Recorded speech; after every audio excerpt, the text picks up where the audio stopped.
Hey, Paul. Hey Sam, I think it's back for Music Monday hot takes. Absolutely. Music Monday hot takes.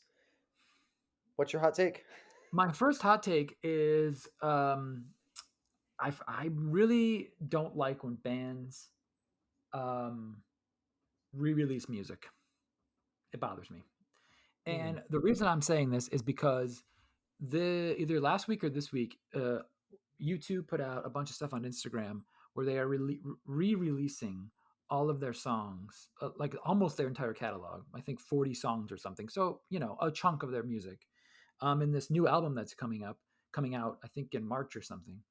And it's all songs that they've recorded. It's all songs that are like big hits of theirs, like "Beautiful Day" and "Pride in the Name of Love."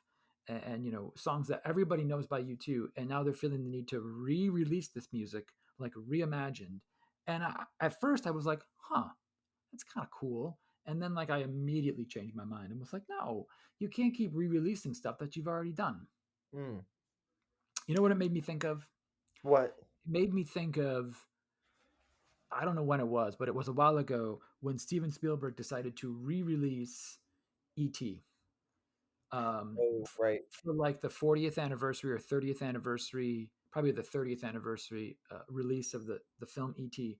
And he said he always regretted that the police officers at the end of the movie had guns and pointed them at the kids when they were riding their bikes. And he's like, so I'm gonna like digitally edit out the guns and put in walkie talkies.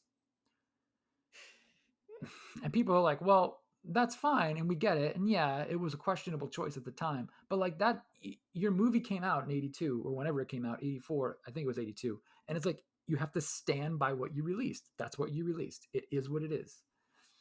And so, like, the idea of like re releasing all your music or re releasing a movie because you're like, well, that always bothered me. I don't know. Hmm. It's kind of revisionist, right? Yeah, I could kind of get behind that. I've taken the new YouTube project as almost like different arrangements of older songs. It's not like they're Mhm. putting on like the All That You Can't Leave Behind version of Beautiful Day. Um, I am kind of curious to hear what they have to do, but I agree with you that sometimes it just kind of feels like overkill and that they're trying to um, make like a cash in, like a cash grab, almost. Yeah, Um, almost just to like maybe keep themselves relevant and be like, well, we haven't put out any new music in a while. We're not touring anymore. right. Um, I feel like some of the band members of U2 have kind of moved on. As much as I hate to say it, I feel like Larry Mullen is like enjoying retirement right now. He's like, you know what? I'm okay. Like, don't call me. I'm okay. Yeah. And so like now they're putting out this reimagined music, and it's like, well, you already did this. I don't know. I don't know. Yeah. I mean, I'll definitely listen to it because I'm curious, but it's kind of a weird thing. Yeah, I agree. And I think that there is a fine line though between, you know, like a greatest hits compilation Yeah. or like a remastering something too, which I'm Yeah. totally okay with. Yeah. But yeah, I can see Yeah. where you're coming from. Sometimes it feels just like, come on, really? Come on. You already did this. You already did this. Yeah, You yeah. know? What's your hot take? My hot take, which you might already know because I may have hinted at Mm, it while we were texting, is that a lot of people like to really